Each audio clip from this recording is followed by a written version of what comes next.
I'm gonna do another sneak peek, show you what I'm working on. I could actually use a little bit of help with this one because I have a good idea of what I want to do, but not exactly sure how exactly I want to execute it. So maybe you have some suggestions, leave a comment.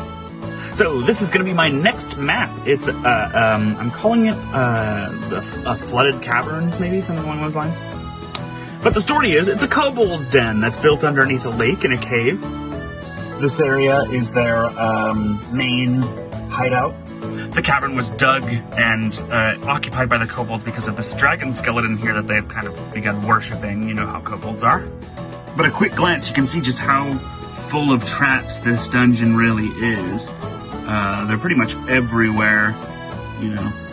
So underneath the lake, there is a small river that feeds down here into the underground, and it's slowed so that it doesn't just completely flood by these barricade walls that keep the water flow pretty steady so that it can flow out at the right pace. The kobolds know about this, and so they've attached a chain here to one of the barricades, which will increase the water flow, and eventually these other three will also break, which will slowly flood the entire dungeon. I love kobolds, and I feel like the idea of kobolds is really cool, and I wanted to make a kobold encounter that challenged higher level parties. When I make my maps, I try to make them story agnostic so that anyone can apply them however they see fit, but this one's kobold theme, which I think maybe lends itself a little bit more specifically to what it is.